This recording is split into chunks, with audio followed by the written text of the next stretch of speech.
Oh, there we go. That's why I could hear you. Who puts volume at 24? What a arbitrarily weird number. Not even 25. Not even 25. Yeah, I blame my children. nice. Well, perfect. Well, Phil, thank you for welcoming us into your room. This is take two of the podcast. Yes. We're already one Da-da-da. episode. Perfect. I assume full responsibility on the bad signal and the Well, planes overhead you have and all of 5G though. the, We're trying to figure out what 5G even does at this point. I mean, to be right? honest. Well, also, it's a gamble with me. So I have three kids, Hmm. one on the way. So four kids, and have three cats. So, it's really a Yeah, gamble. What's louder? The bad signal, the planes outside or inside, that's and true. tempting fate. They're great kids, but, sometimes They're they they're loud. still kids. Yeah, we're gonna roll the dice. We're gonna hope it's better inside. Well, Exactly. Phil, if you want to introduce yourself again, because we had to redo the first part, but if you want to Yeah, no tell worries. who you are, we'll go from there. Sure, we should make a blooper reel. Cheers to that. So yeah, for those of you who don't know me, which is probably lots of you, I'm Phil Catudal. Online, you may see my tag "Trained by Phil." So I write a lot of articles, worked with a lot of people from Hollywood that you may know. I have a book out. It's called Just Your Type. So I've been very lucky to be quite successful in training and doing what I love. So yeah, it's been for me. Well, I'm 31, going on 32 now. Really officially been training since I was 18, but unofficially since I was 15. Kind of got the workout bug with my brother. And a brief background: I had leukemia, I had cancer from age 3 to 8 as a kid. And then when I was 12, my father passed away from brain cancer from a totally different type. And then my brother, actually in his 20s, had testicular cancer. And the crazy thing is, we've all been to geneticists, and there's no connection between those three cancers. There's no like That's insane. relationship. So basically, like, we just got super freaking unlucky. Yeah. We all got three different types. But, needless to say, my whole family, starting with when I got it, and then especially after my father passed away, I'm the baby of four kids. So all us four children, super healthy, run marathons, bodybuilders. Like, you can Google my last name and we'll all pop up. Mm. And my mom, she's in her 60s, does yoga, works out every day. Healthiest, nice woman, goes Meals on Wheels, helps old people. Like, she does everything for everyone. Yeah. Meanwhile, she looks like Wonder Woman. And not out of obsessiveness or like vanity, just because we've seen what it's like to lose health or to lose people you love. And we're like, you know what? You can't guarantee anything in this life, but you can Yeah. try your best to stay healthy and stay positive. Um, and that's why I decided to do what I do. I thought about medicine, I thought about pre-med, and I actually started it. And then I realized, you know what, I'd rather help people not go to the hospital or recover afterwards rather than spend that time in between. Mhm. And I'm grateful, leukemia, it was awful, and I had lumbar punctures and chemotherapy and radiation, all that. Like, medicine saved my life, but it's just something that maybe on a personal level was just like too heavy on my heart. And I'm like, I want to help people get better or feel better rather than deal with the direct treatment.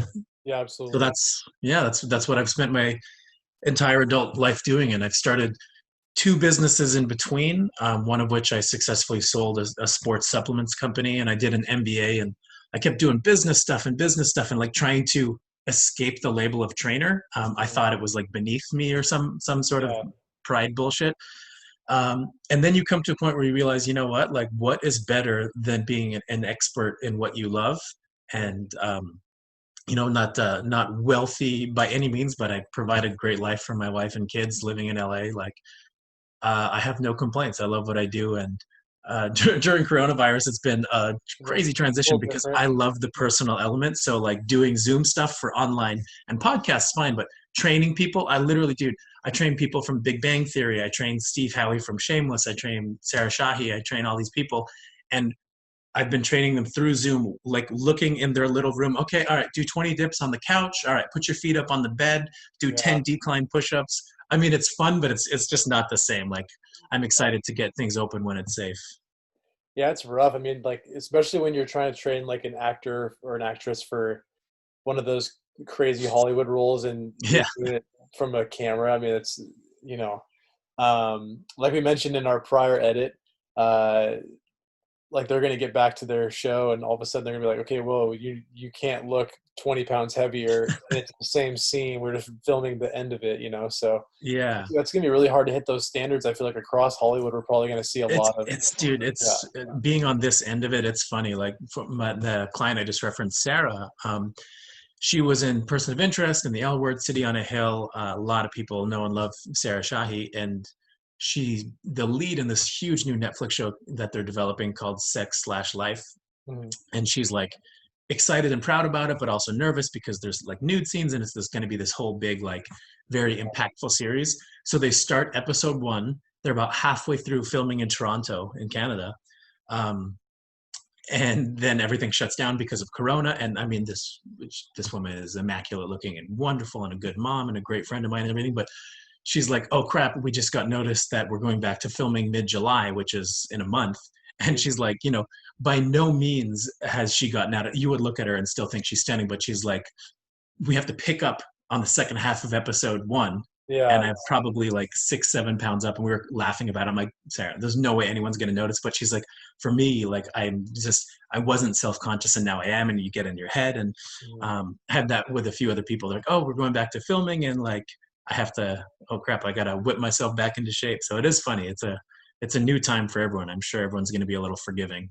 Yeah, it'd be weird to see like a sex scene and like, I mean, obviously, I'm sure she looks great regardless, but to see her like naked and then like 4 seconds later she's like naked but like a little bit heavier, you're like, wait, You're like, wait a minute, what happened? so, yeah. Yeah, and But I and think her like husband Steve Howie and Shameless, same deal. They got word Shameless is going to start again, and he's just like, oh, like you know, but by the normal eye, great looking, nice guy, jacked muscles and everything. But he's like, I probably put on like 1 or 2% body fat. He's like, I'm at the same weight, but I haven't lifted weights or anything. He's like, I can definitely tell I'm softer. So he has to do a ton of shirtless or nude scenes in Shameless, and people always know Steve looks jacked. He's like, oh, are they going to notice that I'm a little softer? So yeah, they're a funny couple. isn't that cool? Like, I mean, I wish there was a better way to give you credit on the show or something like that. But like, if for everyone watching the show, Shameless is an amazing show. I definitely watched it even before I knew Phil and It's a great show. that Steve and all them. And so it's really cool that in the show, Steve in the first few seasons, he has like a big beer belly and he's like kind of an overweight guy. And now, as a person in real life and in the show, he's jacked and has a 12 abs Yeah. hanging out there. When we used to work out, it was very obvious I was the trainer. Yeah. And now when we work out or people see photos, he looks like the super shredded. I'm like, gosh, shit, I did too good work on him. I'm not Exactly. as disciplined as my He own just client. passed you up. Yeah, exactly. Yeah, he's But that's become the weird, sensei. was that cool? Like watching the show or seeing previews of it, and you're like, I made that because like he wasn't doing shirtless shots before intentionally. Like he would just have his shirt Yeah, off. He's like playing some like, kind of like trashier guy. Is that kind totally. of the role he plays? I don't know. Like Yeah, not. he's kind of like, yeah, he's like, he plays a douchebag, and Yeah. it's funny. But Okay. the Yeah, I'd rather have you say it than me. the transformation that I'm most excited for, I'll give you guys a little preview because obviously, so one of the things is some people I work with, I've worked with like Emily Deschanel in the past, lovely woman, amazing, but likes to be private. So that's great. So we've never posted photos. It's barely anywhere that I've trained her. Yeah. Or Jeremy Piven, Jesse Tyler Ferguson. There's some of these actors I've worked with, people from the show Sense8. And Mhm. some people value their privacy, and I'm totally fine with that. But sometimes there's like an amazing transformation. I'm like, oh, please come up. Yeah. You're like, And I trained this one guy, John Ross Bowie, mhm. longtime character comedian. He's Kripke in Big Bang, so he's not like part of the main cast, but he's in 3 or 4 episodes for the entire series every year, and he's the guy with like the funny accent. He was in that show Game Night, right? Oh, that's another guy. So that's Billy Magnuson. Oh, just kidding. Okay. Okay. Um, Okay. Yeah. and then John was also the lead in a show called Speechless for 3 years, a big ABC show. It was he and Minnie Driver, and they had a son with cerebral palsy. Mhm. But the point being, like, he's a funny comedian, but he has scoliosis, and he's 47, and he is like a self-professed nerd and anything. Anyways, like literally one of my best friends, he and his wife and their kids and our families, we've like co-quarantined, done everything together, best friends, but you would never know this guy for being muscles. Mhm. And it's like Kumail Nanjiani level. Like Yeah. anyone who knows John knows that he's, moderate height, skinny fat. and we just took photos at the beach, and he's got like a full 8-pack, and he couldn't do a push-up when he came to me. Yeah. Everything like natural, no substances, no cheating, no anything, just like a guy that started working out at 45 and decided he wanted to be healthy. And like he still has scoliosis, but we've straightened his posture. He can crank out 15 pull-ups. Like he literally went from a nerdy, I don't know how to throw a football, these are all his words. Like he gave me a testimonial on my site, and he's like, I lost 10 pounds and gained 10 hit points with Phil. Like he's a video game guy. Yeah, yeah. And now to see a guy in his late 40s have a full-on like literal 8-pack Oh, and this be guy? happy Yeah, with his kids. So I pulled him I'm up on excited. We're going to post those photos as soon as he's okay with it all. Yeah, But pretty awesome. very cool. Yeah, I just pulled him up. Yeah, I can't see this guy having a six-pack, so I'm excited to see Yeah. what that's going to look like. Very cool. So I guess I addressed this before, but I usually have like an agenda when I have a podcast or an episode like this, and I'm kind of just freestyling with you because you know something about fitness, and you have your MBA, so your master's in business administration, you're NASM certified, a couple other certifications. Is that a sponsorship? What is that? It is, but also it's keeping me alive. Oh, nice. No, they just Are you actually Celsius. I am, yeah, Celsius, Celsius and Quest, but also it's just like this you know, link and this link. we could do it. I'm not adding that. I'm not going to take time to add that. Corporate sellouts now. I'm just teasing. Is that stuff good though? I've never tried it. You know what? It tastes delicious, and can I say it's healthy? No, but can I say that it is the best option if you are going to drink something? Like it's better than a Red Bull or a Rockstar? Yes, I can. So it's a caffeinated drink. Gotcha. Okay. yeah, it's a caffeinated drink, but actual high quality ingredients. It's not just caffeine anhydrous, like pure, caffeine powder. It comes from tea extracts, and there's some amino acids. There's different things. So Very cool. if you're gonna pick a poison, pick a lighter one. I don't know. I always try and give my clients real life advice. They're like, well, I'm not gonna do this. I'm like, well, you know what? Look, here's how to be smart. If you have one of these once a week, you're gonna be fine. If you drink 3 a day, you're gonna get kidney stones. So yeah, exactly. Good. Yeah, it's hard. I've never actually done like a sponsored ad. I'm trying to.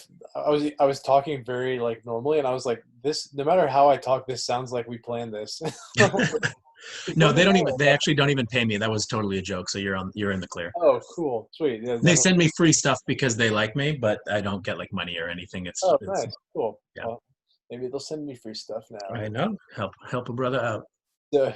Exactly. Yeah, so, I like the free flow. I think that so many times in podcasts, people they have this structure of I'm going to ask you this, and you're going to say this, and that has its benefits. That definitely has its pros. But at the same time, I think especially in a time right now with coronavirus and fitness, like no one knows what's going on. What's the point of planning? Like you can plan next week, but it's probably not going to happen. And I think the bigger ideas, my wife, April, is amazing. She's working full-time remotely. She just got hired by this firm she wanted, and everything is great. And I'm the one like, what do I do? And she'll be like, come on, like, let me make you breakfast. Let me do this while she's pregnant. And she's like, hey, come do a workout. And she's like, here's the problem. She's like, you are the most goal-oriented, motivated person I know.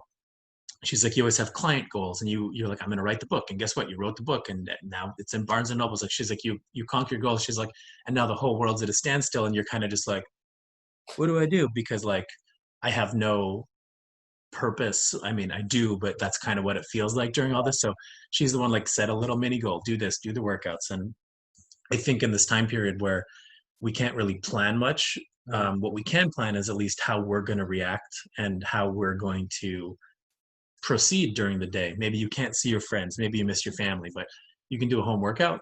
You can cook food instead of ordering Postmates for the 4th time from McDonald's, speaking from experience. Breaking every cardinal sin rule I give my clients. I'm sitting at home like, so can I have Panda Express and then pizza on the same day? Yeah, exactly. So yeah, we've been cooking a lot lately, doing things, trying to stay active. And I think more than ever, I come to appreciate my job in terms of the personal connection. I've seen a lot of success with WeStrive and with online clients and training, but some people could do that forever. This has confirmed to me my passion, which is working with people. And so going forward, I'm always going to have a hybrid model. I'm going to have my online, my WeStrive clients, people that want to work with me and that I want to work with them, but at a distance. And then I'm going to have the people in person, whether they're clients who I'm working with for health reasons, post-cancer treatment or palliative care, or they're actors or celebrities, or they're just moms and dads in my neighborhood. Like I'm always going to have the two paths, and I think that's it's fun. It offers differentiation, and also it lets me feel like I'm not pigeonholed as an online trainer or as a personal trainer. I'm a Yeah. fitness guy. Whatever avenue you come at me with, I'm a fitness and health guy. No, exactly, and I think that's why we're with WeStrive, we're working on adding a whole bunch of like in-person stuff, like scheduling and session tracking. Yeah, that Like, I'm super excited about that because yeah, that's the goal, right? Put everything in one place, dude, make my exactly. life so much easier. We just feel like no one's really doing that, and that's kind of like what that's kind of why I've been working at this, and I just reached out to a couple different nutrition platforms too to see if we can link up and create like a nutrition software in the app too. It's just like I want to Yeah, just have everything in one spot. Like you shouldn't have to go like this app, this app, this app. yeah, But to your point, I think there's so many trainers that are like, I don't want to be an online trainer, but it's like you don't need to be an online trainer. You can have like one or two clients that obviously you make money from, and you can literally mhm, create programs and train remotely however you want to do it. And then you obviously have all your in-person clients too. So it's just kind of like expanding your horizons, kind of becoming a dual wielder and having like, both sides of the coin taken care of. So, yeah, um, so let's talk about like you being a celebrity trainer. Like there's sure. some trainers that are like, I'm a celebrity trainer, and they train like their cousin who was like an extra in a show, and then trainer. And then there's you who's trained like dozens of celebrities, and you have like websites that are at your parties. Like it's just like, so like celebrity trainer is getting less and less of like a legit title because of like Instagram, like who's a celebrity really kind of a thing. Yeah. Even though you definitely cracked that in. Um, so how Uh, did you become a celebrity trainer? Like how did you get your yeah. So, kind of embarrassing admission here, but before I was a celebrity trainer, I myself, growing up, never knew what made someone a celebrity trainer. I'm like, is it the fact that they're a trainer who trains celebrities, or they're or are they a trainer that they themselves is a celebrity, like who became famous, like what's his name, Richard Simmons, like yeah. Richard Simmons, the OG, like he Mhm. had his videos, people in Hollywood knew him. So like growing up, I'm like, what does it mean? And I guess there, technically it could be either, but it's definitely come to be known in our age, and the way I consider it for myself is that you work with celebrities and you help people that other people know. Mhm. So for me, I moved to LA in 2013. Yeah, 2013. Mhm. So it's been 7 years now. Crazy. And again, like I said, I've been training since I was 18 and have my certifications and everything, but went to business school, started a business, all this. Like I had just this silly notion that like training was beneath me. Like, oh, like people are trainers because they don't know what else to do. And Mhm. that's a terrible mentality. If you love what you do, there's room for it. There are trainers who make $20 an hour. You got to start somewhere. That's great.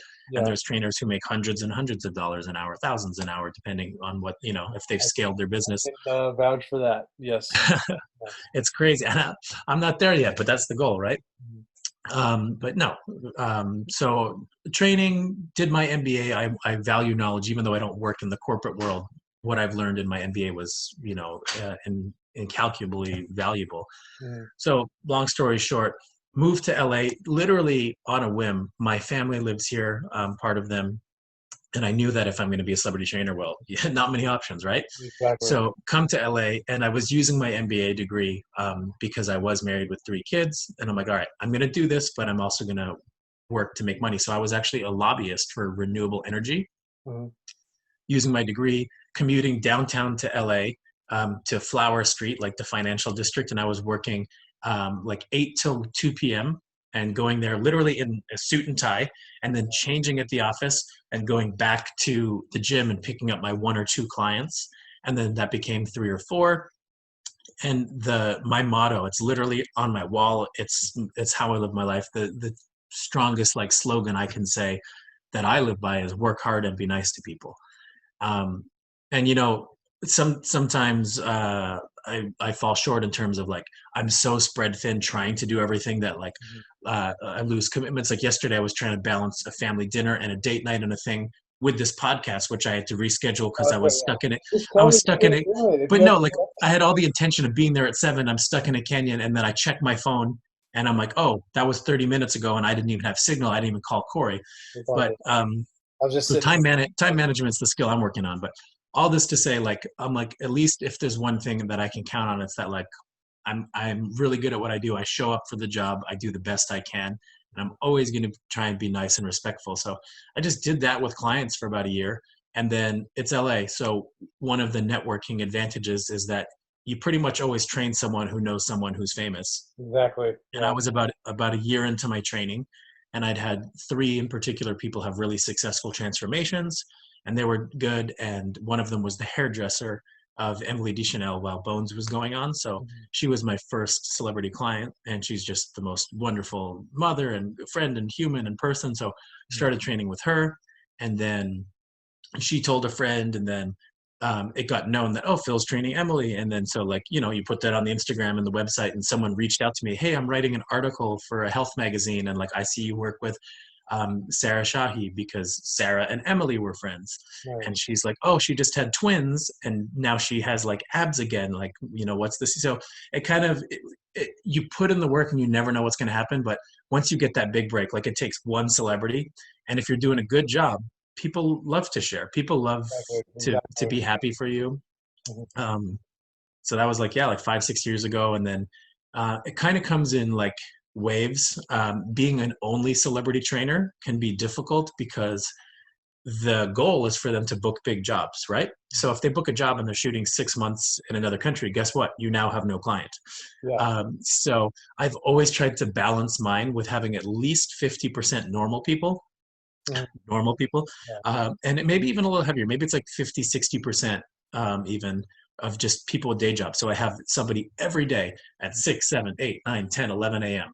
Mhm. I have a little hour break for myself. I do a workout, and then I call actor hour, Mhm. like 1 to 5 p.m., where it's like, all right, people with a job are working, and people Yeah. who don't have a traditional job have free time in that time. So that's when I'm training people. Um, One of my best friends now, he's become a well-known actor, Billy Magnuson. He was the guy that was in Game Night. He was Oh, also the other prince that wasn't Aladdin in the Aladdin movie. And he's got a oh, big that's role. right. Yeah. Yeah. Yeah, and Yeah. he's got a big role in the new James Bond movie, which would have been out but is now coming out on Thanksgiving. Mhm. And he's got two shows on HBO right now, and he's writing a movie. He's just like blowing up, and Yeah. he's just like, Is he I funny in mean, real life? already fit, but nicest dude in the world. Is He's he? actually coming over after this podcast. We're training at 11:15 in my backyard. Why did we have him on the episode? Uh, so actual true story. Um, 10:32. Hey man, you got an opening at 11. I know it's last minute, so I did not know. Right. Sure, 11:15. I'm on Corey's podcast. Who's Corey? That app WeStrive. Oh, awesome, bro. Okay. So yeah, We'll get him on at the last second to see if he wants to say anything about you. just snag him on. Yeah, Yeah. and his girlfriend is Megan Fahey, who's the lead on this show called The Bold Type, Mhm. which I think it's on Freeform, but it actually films in Montreal. They're on season 4, and that's my hometown. So I met her a few weeks. I've been training Billy for about a year, but I just met Megan because she had to fly back from filming because of the pandemic. Yeah. And so it's fun to catch up with somebody, like, as somebody who grows up in Montreal versus someone who's living there working for 4 years. And Mhm. it's funny because I left Montreal 13 years ago, so she knows all this cool stuff that I don't even know about anymore. I'm like, what? You know my city better than me? That's not fair. Um, yeah, man, it's fun. It's fun. I love being, the celebrity trainer. It sounds fun, and the truth is, it is fun. It is fun. And I love working with my lawyers and hairdressers and agents and doctors and dentists and therapists and normal people and moms and dads and just people in the PTA with us at the local Burbank school. Yeah. And I also love the fact that I get to go to red carpet events and weddings where John Mayer is the wedding singer and cool stuff. Like, Yeah, it's that's it's pretty dang awesome. and one thing I want, so a couple things actually. So you're training the celebrity clients. I think I kind of want to like push the conversation towards like what the industry expects you to do, because there's always these like, I watch these YouTube videos and it's like they told me Brie Larson had 3 months to get abs and here's how I did it. So like when you have a client getting ready for a movie role, have you had a client yet that's like the industry has, or their boss has like demanded they get in shape, anything like that, or have you had people not like that? I mean, yes, but not to the extent where Like it's a like brand you booked a person. superhero role, you have Gotcha. 5 months. Yeah. But definitely to like the, hey, we need you to lose 15 pounds, or on the other side, hey, we need you to gain like an inch on your chest and arms or whatever. Yeah. Well, so Um, so so with that, do you get like an email, or like does the actor just go like, "Hey, I need to get an inch of my arm"? Like, is there communication between you and the producer or the director, or is it kind of so you just? sometimes there is, most of the time it's from the manager. Mhm. Um, but there are like, for example, one of my friends, Paolo Mischiti, he's a very, very well-known trainer, That's Italian guy. his name. Wow. Yeah, so he's a Italian guy. He trains the whole cast of Lucifer, the show, Nice. and as well as Nicole Scherzinger and a bunch of other people. Mm, And he got a deal with Fox Studios for Lucifer, so he trains like the whole cast, like in one after the other, train, train, train. And that's so so, cool. I don't know his financial deal, but some people have it worked into the studios. And one of my other friends, Mark Monroe, wonderful trainer, former U.S. Olympian team skier, great guy, great dad, probably early 40s. He used to work at the Paramount gym in the studios, and the That's studios you'd pay him directly. So that's an option that some people like to pursue. Some people who train like all the Marvel people, it's really, really cool. But then like you basically work at LA Fitness, but inside of the studio. So yeah. yes it's exclusive. Yes, it's awesome. Yes, they're making way more money than me, and I'm training like well-known cool Yes, yes, yes, celebrities, yes, yeah. but they're training like But A-list celebrities. But they still have to show up to work and clock in and be there. The difference is they're just in a way cooler version of it. yeah, exactly. So, I mean, listen, I have friends who do it and they love it. I have another friend who is the exclusive trainer of one well known rapper and travels around the world with him and goes in his private jet and lives the life. Mhm. Um, that's another way. I think he gets like 80K a year, but then he lives a 5-star life for free. So basically, he banks 80K and then lives like a millionaire forever. Exactly. Yeah. And he's just become part of the entourage. So that's cool. I mean, look, that's amazing. But you only have one client. Like, you can't make a gallery or a before and after or a career off that. If the guy decides all of a sudden he's done training, you're like, oh crap. So listen, if I were single, yeah, I would probably do that. I had the opportunity to do that with another musician. I was contemplating doing it with BB Rexa because I work with her manager. So that was going to be a thing. And then she decided that then there was like price discrepancy, and then they decided they want a girl and this other thing. I mean, I could have pushed for it. I didn't really fight for it, but Mhm. um, they could tell that I wasn't too enthralled with being on a tour bus for 6 weeks. So Oh yeah. um, yeah, that was mine to lose, but I lost it on purpose. But I recommended my friends who did go. So Nice. that's another thing. Sometimes opportunities come your way, Mhm. and if it's not a good fit, you can help other people who you trust, who you know are good. I have people all the time coming my way who I'm honest, like, hey, look, people, boxing's a huge new, I'm not going to say fad, but because I think it's here to stay, but I would say it's a little hyper exaggerated how much everybody wants to box right now and be a Especially with UFC the person. individual training clients. Yeah. Yeah. And I'm honest. I'm like, look, can I teach you some basic patterns? Can I give you a cardio workout? Sure. But if you want to box, go see my friend Alex. Go Yeah. see my friend Matt. Exactly. If you want to stretch, go see my friend Pat. If you want to have a crazy CrossFit style workout, I can design one for you. If you want to work out with someone who's passionate about Olympic lifting, and go see Alina. If Yeah. you want to bodybuild, go see Eric. Like, I Mhm. pretty much have a friend for everyone. And I also have built up a medical network. I have a doctor for everyone. Go see the endocrinologist if we need to check your hormones. Go to this acupuncture chiro if you want to try alternative medicine. Go to this ear, nose, and throat doctor. I oddly have a connection. Like, I've built up a network with everyone. And it's nice because then it also comes back to me, right? I have people who are like, hey, I treated this person for so and so, and they said they wanted a trainer, and they'll send them my way. So Mhm. if you're building up networks and you're being friendly and working hard just to be a good person, the work's going to come in. The It's a worst mistake mantra. you can You're do, right. It's a mantra. yeah, the worst mistake you can do is just constantly ask people for stuff and never give them anything. Mhm. It's like then, or like, oh, the LA move. Hey, oh my gosh, you're an actor. Do you have an agent? Like, if you're Yeah. just always looking to use people, there's not much. But if you're actively caring about your industry and your people, you're going to go far.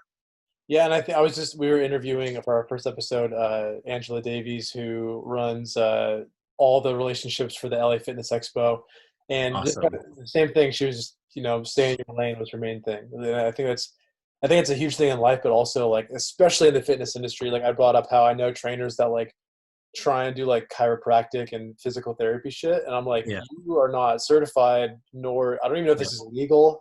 like Yeah. they're doing like this kind of, and then like I'm like, no, Yeah. don't touch your client's head, like Yeah. ever. Don't, Oh I mean, there's a difference between adding value and to just like bullshitting. no, 100%. And no, exactly. And that's a good example too, because like that is just bullshitting. And like Yeah. you can create a CrossFit workout, but like there's someone that could add more value than you could, and you Yeah. understand, like I can Yeah. create a CrossFit workout. It's like, okay, do Fran today. It's like not that Yeah. crazy. It's not revolutionary, but that's kind of, so like, I have a lot of trainers reach out to me and they're like, hey, how do I do what you do or whatever? And my biggest piece of advice for everybody is, yeah, I mean, on a big scale, work hard and be nice to people. Sure, be really good. Like, but then it's find your niche. Find your niche in fitness. So the one thing that I have common for all of my clients, celebrity or non-celebrity, is I take people who already have been lifting or trying or doing stuff, even if it's at like a minimal level, but who they already have the mental motivation or the actual goal. Like they have a purpose. They're not just like, I should get into shape. What should I do? And um, then I usually find people coming to me who have already tried other systems or people or places. And they're like, hey, for working out 4 days a week and eating pretty well, I would think that I would be in better shape. Or like, hey, I've been busting my ass doing everything, counting my macros. Why don't I have a six pack? And so I kind of take people who are already in good shape or with good goals and I make them in great shape and I give them great goals. That's kind of my wheelhouse. I don't have I have one guy who had like 100-pound weight loss, but as a general rule, like extreme weight loss is not my wheelhouse. Or taking people who have never worked out before and getting them jacked. Again, I have one great example, the Big Bang guy, John Ross Bowie, but 80%, like my niche, my money maker, what I do is I take people who have been working out for 5 to 10 years and they already have a lifestyle and they're working hard. They're not doing the right things for their body type, which is what my whole book, Just Your Type, is about. Or they're switching from fad diet. They're doing 6 weeks keto, 6 week intermittent fasting, 6 weeks berries boot camp. Like they're switching so much that they never have any consistent progress because they're not actually like following a plan. There's no routine. And And so that's where I found success in taking people who already they have the habits and they have the time set aside and they have the discipline. They're just doing the wrong things. But one of my good friends just does sports agility training. That's great. I don't use the ladder ever. And I have another friend who just does bodybuilding training for people that want to grow their arms and asses. Great. He's booked all day solid because millions of people want to do that. exactly. And then I have a girl trainer who just works with women who have eating disorder or body dysmorphia and insecurities. That's amazing. She's literally helping change their entire life, and she has, lifelong lasting relationships. So you got to find what part of caring about fitness is not enough. You have to find what you care about to be successful. And do you think that helps you from a selling perspective too? Because I feel like in marketing, in every aspect of business, like if you're just like, I do this and I do this and I do this, it's like it gets kind of Yeah. overwhelming. So do you feel like if you're like, look, if you're in decent shape, I'll help you get in amazing shape. Do you feel like that's kind of like helps it make it just kind of like, Yeah, kind of. I mean, like, you got to throw in those snazzy keywords and marketing stuff, but the classic, like, are you working out 3 or 4 days a week, eating pretty well and wondering why you aren't seeing the results that you think you should have? Okay, well, like, let me teach you how to basically hone in those habits. yeah. So that's kind of my pitch. Hmm. And yeah, it's successful in the most part. I had one guy lose, I think, 9 pounds last month, and he posted a week by week, and he went from like shoulders hunched forward a little bit with a flat stomach to boom, chest up, shoulders back with a six pack. Totally just, Yeah. doing a few tweaks. Anyway, so that guy posted on his Instagram. And then his friend reached out. Of course, he's like, hey, I want the same thing. Now that guy's lost 12 pounds in 6 weeks. Nice. And then that led to another guy, to another guy. And that's just how it always is. You just kind of have that social proof. And these are all guys who, if anyone walked by on the street, they would say, oh, like, he's not a fitness model, but that guy clearly works out. But they're like, yeah, but I work out way more than people would think. And it bothers me that I don't look like this guy who looks better than me Mhm. and doesn't work out as hard as me. Right. And so we'll take a 30-minute little analysis together and be like, all right, let's look at genetics. Let's look at photos of when you finished puberty, like, early 20s. Let's look at your parents. Let's see what we're working with. And then let's see what you're doing. And more often than not, I'm like, oh, okay, you're on a very low to no carb diet and your body needs carbs. Or, hey, you're doing keto, but you're trying to gain muscle. You don't have enough protein. So most of the time it's diet. And then sometimes it's people doing either way too much cardio or like literally no cardio.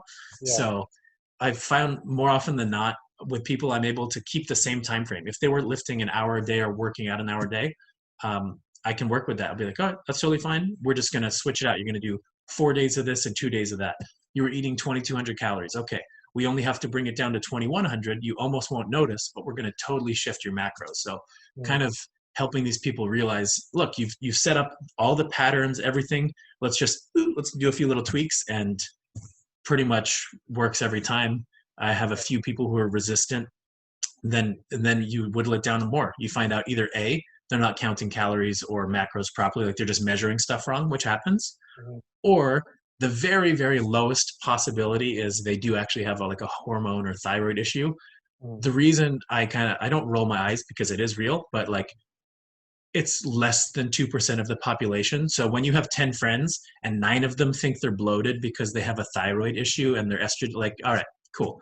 No, you don't. Or gluten or dairy, like those things are real. So by like claiming you have them just because you feel bad, but your blood test is normal, like that demeans the actual medical issue. Yeah, exactly. So like I do have one client who legitimately had her thyroid removed, and I have one guy who had severe low testosterone for no reason, had never taken steroids, never done drugs, was actually straight edge, like everything. Just some people it happens.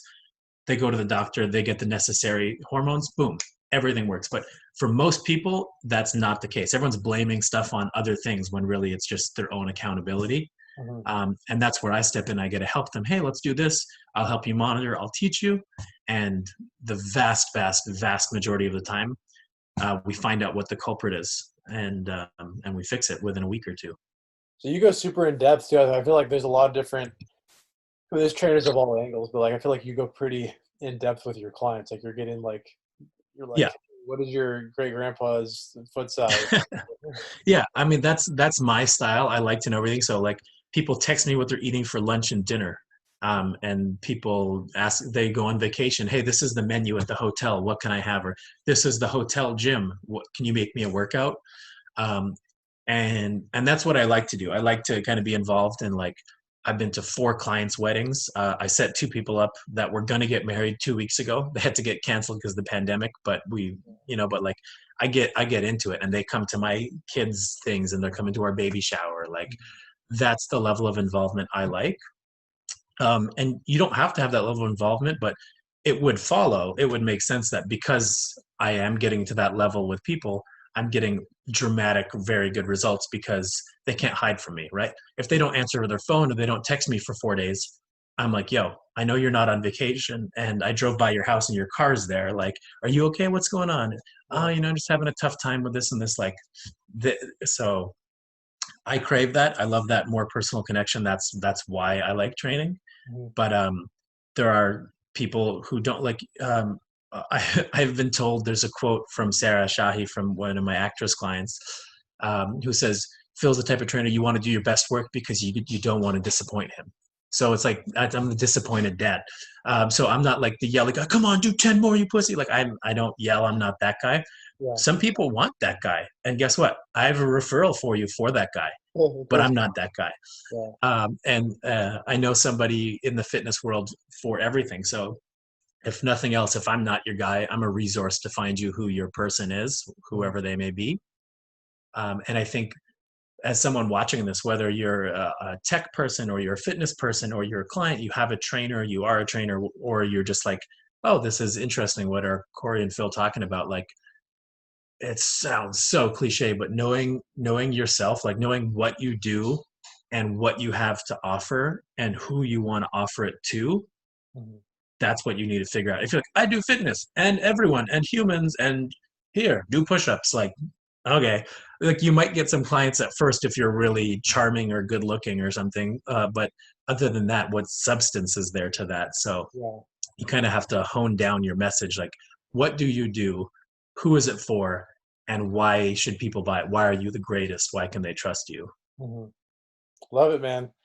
No, dude, I mean, I think we could talk for hours. I made the mistake of not eating breakfast yet, and I'm so Oh hungry. no. I know I'm like sitting here like about to pass out. I also told my neighbor I would go help them with their puppy while they're at work. So Oh, I'm gonna such a watch good my little puppy. guy. Um, Yeah, I'll see.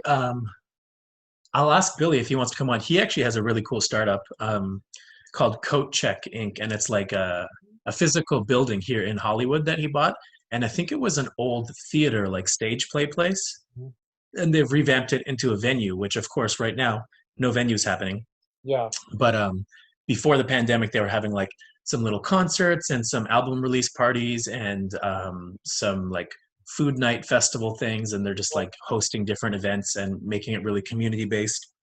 They were just handing out free water and food all week during the Black Lives Matter protests and trying to help people stay safe. So yeah, it was really cool. He's an awesome guy. I'll try and get him on podcast, or at least we can do like a WeStrive workout together. Something. I wish we could get some like Zoom integration or something coming up. yeah. We can. We're definitely talking about doing that for WeStrive, anyways. So Yeah, we'll talk. Let's do the little closing ceremonies here. So, is there anything you want sure. to leave people with, or Um, I guess yeah. I like I said, I'm gonna put my money where it counts. And if you do have questions, you can Google "trained by Phil," trainedbyphil.com, trained by Phil, Instagram, whatever. Happy to reach out. I do want to help if you're interested in training. And then in terms of online training and personal connection, what we're building here at WeStrive really is it's the bridge between those two things. It's having a systematic approach to online programming and training and working with clients and the messaging and keeping that all active while also having the scheduling, the billing, and now we're integrating the Zoom, the live workouts coming up. We're working on nutrition, all these things. Like my biggest battle as a trainer is the organization. Right now, I'm like, okay, have your MyFitnessPal and then download the Seconds app so you can train your HIIT intervals and then download WeStrive for programming. But then also, oh crap, I forgot to do this. So check your Venmo and then also check your Google Doc. And there's like 7 things and people are like, what, like, how do I even do this? This is insane. With WeStrive, we've now basically put all of those things into one, and the 2 elements that are missing are in development. It's just a matter of that. And that's the best thing is just like if you give people an opportunity and you have all the tools there, and then you as the trainer are basically like the coach and the mentor, you have the whole system, you have everything.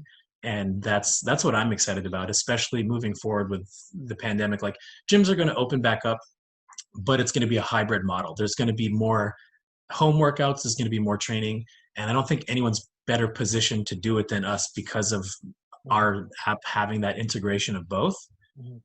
So I'm just pretty stoked to see where that goes. But yeah, that's my closing. Just let's yeah. get it going and reach out to me if you have any questions or tech stuff. Ask Corey. That's not my wheelhouse. Yeah, don't text me, please. DM WeStrive app if you if you have my number. You got it. We'll blast your phone number up here. It's right here, 509. But very cool, man. Thank you so much for coming on the show. Absolutely, man. Thank you. Happy to have you on the platform. You're obviously like a good representation of the community for fitness and just the world community in general. So I'm starting to sound more and more loopy as I go. So but thank you so much, man. Right. Seriously, I appreciate it. Awesome, man. Dude, thanks so much. See ya. Take care.